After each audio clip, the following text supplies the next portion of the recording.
اور پھر جو صحیح معنوں میں طہارت کرتا ہے اسے نزلہ اور زکام سب سے کم ہوتا ہے. مجھے جب بھی چھوٹے ہوتے ہوئے یہ کبھی تکلیف ہوئی تو دادا جی ایک ہی بات کہتے تھے, پوت وضو کر کے ناک چنگی طرح پانی پا کے تان چڑھائی. کہنا دادا جی گھوتا لگتا ہے. کہتے ہیں بیٹا یہ گھوتا ہی تو ہے. نہر میں جب نہاتے تھے نا اور پانی چڑھ جاتا تھا اوپر کو ناک کو تو ہر چیز ہی کھل جاتی تھی, کان ناک ہر چیز فریش, آنکھیں سرخ. تو محمد الرسول اللہ صلی اللہ علیہ وسلم نے خصوصاً جیسے اس طہارت کا طریقہ بتایا ہے, پوری دنیا کی کتابیں اٹھا کر کے دیکھ لیں, یہ باریک چیزیں نہیں بتا پائی ہوں گی کہ آپ دائیں چلو سے لے کر کے پانی کلی کر لیتے, یہ ایک مستقل طریقہ, ناک الگ سے اس کے لیے پانی لیتے, یہ الگ طریقہ. لیکن یہ طریقہ دنیا کے کسی مذہب میں نہیں کہ آپ نے ایک ہی چلو میں پانی لیا ہے, اس میں سے منہ میں لے لیا, پہلے منہ میں پانی آ گیا, منہ بند ہو گیا, منہ بھر گیا. جب منہ بند ہو گیا تو اب سانس لینے کا ایک ہی راستہ ہے اور وہ ناک ہے. اب جب آپ نے باقی حصہ ناک میں لگا کر کے اوپر پانی چڑھایا تو ہوا ویکیوم کرتے ہوئے اس کو اوپر چڑھاتے ہوئے, منہ تو بند ہے, یہاں سے تو سانس نہیں آئے گا, سانس بھی ادھر سے آ رہا ہے, پانی بھی ادھر جا رہا ہے, اور یہ خیشوم آخری حد تلک چڑھ جاتا ہے جہاں تلک چڑھنا مقصود تھا. لیکن ہم کوشش ہی نہیں کرتے. روزے دار کو صرف کہا گیا تھا کہ تھوڑی سی دھیر رکھنا, لیکن ہم سارے روزے دار ہوتے ہیں وضو کرنے کے معاملے میں. تو اس طریقے سے اس پانی کو لے کر کے اوپر چڑھا کر کے پھر اس کو جھاڑ کر کے اچھی طرح صاف کر کے, یہ اگر طریقہ سکھایا ہے تو اسلام نے سکھایا.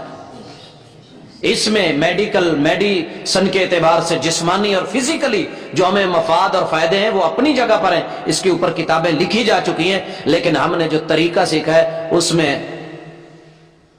اس سے اچھا طریقہ دنیا میں کوئی اور نہیں. اچھا یہ بھی صاف ہو گئی. اب اس کے بعد چہرہ ہے.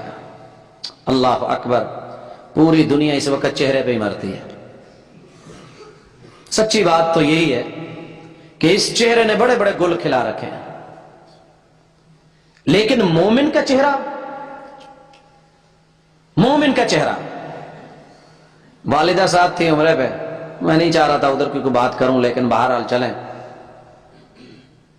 ایک کالا اور بڑا عجیب و غریب قسم کا حبشی صاحب تو نماز پڑھ رہا ہے. والدہ کہتی ہے اس کی جلد کتنی چمک رہی ہے تے کالا. میں نے کہا ماں جی بوٹ کو پالش کرواتے ہوئے ہم عام کسی پنجابی سے نہیں کرواتے, کوشش ہوتی ہے کسی پٹھان سے کروائیں. کہندی پتو کیوں؟ میں نے کہا کہ اس لیے کہ وہ بڑی محنت کرتے ہیں, پہلے صاف کرتے ہیں, پھر برش مارتے ہیں, پھر اوپر پالش, پھر اوپر جو ہے کوئی چمکانے والی آئٹم, پھر اس کے اوپر جو ہے برش, پھر اس کے اوپر ایک گدی بنائی ہوتی ہے وہ پھیر کے بڑا زبردست. تو یہ بیچارہ جو ہے نا یہ کالا مسلمان ہے اور یہ دن میں 5 مرتبہ اپنے آپ کو, اپنے چہرے کو دھوتا ہے, اس لیے گلو بھی ہے, چمک بھی ہے. تو مسلمان اپنے چہرے کی طہارت اور پاکیزگی کے لیے اسے جب دن میں 5 بار دھوئے گا تو کیسا رہے گا.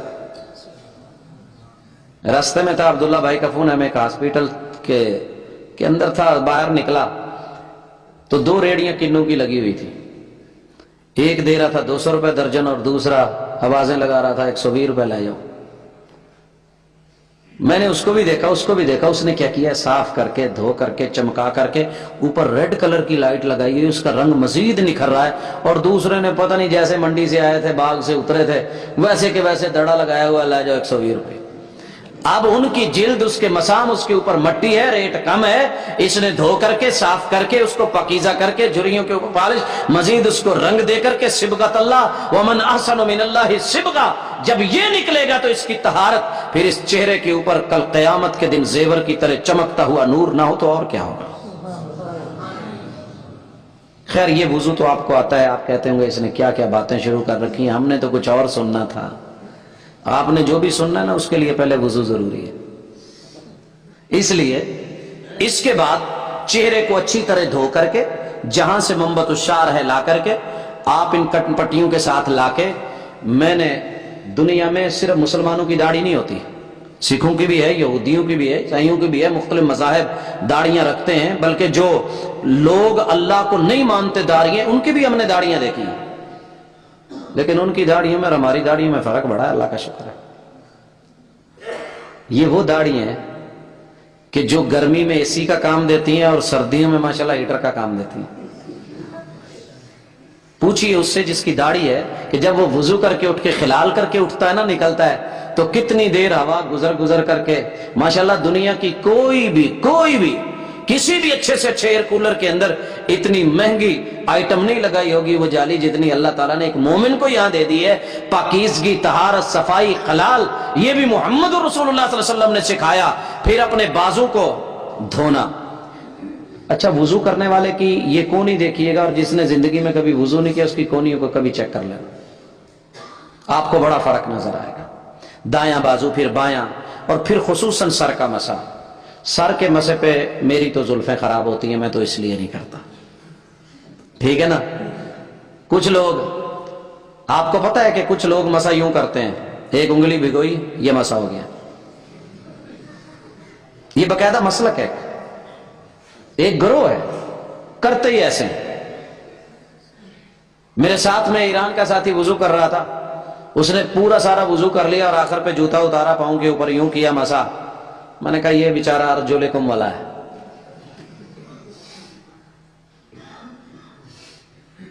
سمجھایا وہ نہیں سمجھا، ہمارا حق تھا بات سمجھا دینا. کتاب اللہ نے، محمد رسول اللہ صلی اللہ علیہ وسلم نے جو کچھ سکھایا ہے، مسے کا طریقہ سب کو آتا ہے، لیکن یہ جو دل ہے نا یہ زہری حالتوں پہ جاتا ہے. میں مسا کر لیا میرا چیرتا ہے جانا ہے، میرا سٹائل خراب ہو جانا ہے، میری پگڑی. تو محمد رسول صلی اللہ علیہ وسلم سے مسا کرنے کے دو طریقے وہ بھی آپ دیکھ لیں جس سے بالوں کی صفائی ہوتی ہے. بدأ بمقدم راسہ، پانی لیا ہوا ہے، ہاتھ گیلے ہیں. آپ علیہ الصلوۃ والسلام نے یہ والا جو حصہ ہے یہاں سے مسا شروع کیا ہے، اس کو آخر تک لے کے گئے، اپنی گدی تلک، یہاں آخر جو ہے جہاں پہ بال اگنا بند ہو جاتے ہیں. اب عورتیں بھی ہیں ظاہر، وہ تو اپنے بال کہاں ہیں ان کے جا کے ختم ہوتے ہیں، تو جہاں بالوں کا اگنا ختم ہوتا ہے وہاں تک مسا ہے. اور پھر آپ علیہ الصلوۃ والسلام ان کو ہاتھوں کو ویسے ہی لے کر کے آئے.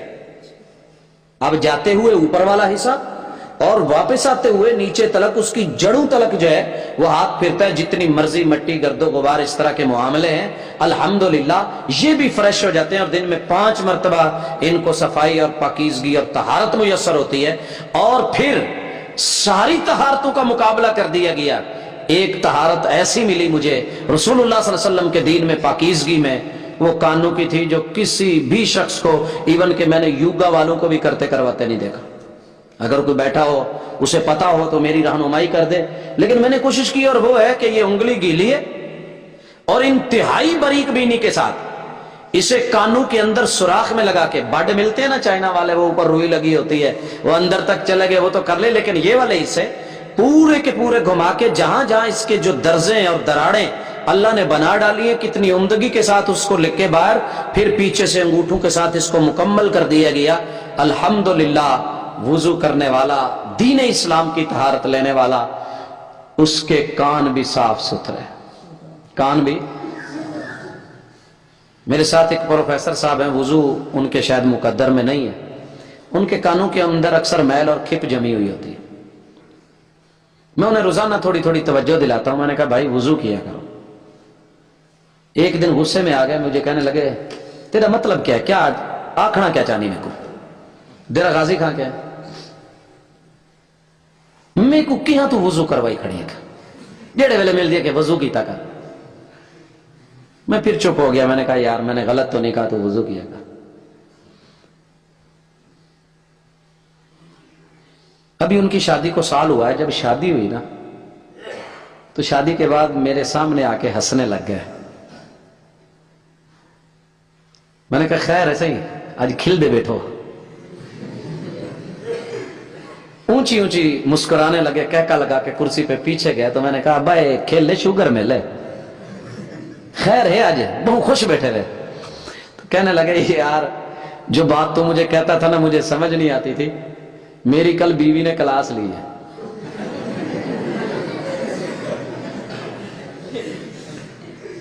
میں نے کہا کیا کہا ہے؟ میں کہا میں سامنے بیٹھا تھا تو تھوڑا سا ایسے ہو کے سائڈ میں مجھے کہنے لگی ایک بھمدا نہیں ہوئی، ایک اگو آبانی، ایک اچھا نہیں لگتا، ایک جو تو نے کان صاف نہیں کیے، بچوں کی طرح کان بھی گندے اور ان میں پتہ نہیں کیا کچھ جمع، اٹھ چل کان صاف کر کے. کہتا میں نے کیے لیکن سمجھ نہیں آئی، مجھ سے ہوئے نہیں۔ میں نے کہا یہ پھر اس نے بات کی تو میں بیوٹی پارلر پہ چلا گیا، میں نے اسے کہا یار آج گھروں کن کھچوائی گھڑا کوئی کو ذرا صاف کر دے۔ اس نے پھر بڑی محنت کی اور رگڑا اور پھر درد ہوئی اور پرانی کئی سالوں کی جمی ہوئی جب میل نکلی تو پھر مجھے سمجھ آئی کہ وضو کیا ہوتا ہے، اور کہتا ہے کہ اب میں روٹین سے وضو کرتا ہوں، اللہ کا شکر ہے کہ اب وہ مسئلہ نہیں۔ اور جو وضو نہیں کرتا، کانوں کا مسا نہیں کرتا، میرے چھوٹے بیٹے کا کہنا ہے بابا اس کے کان سے پوٹی جیسی بو آتی ہے۔ اگر یقین نہ ہے تو کبھی گرمیوں میں جو وضو نہیں کرتا اس کے ذرا کان بہانے سے کھینچتے ہوئے سونگ لینا، آپ لوگوں کو سمجھ آ جائے گی۔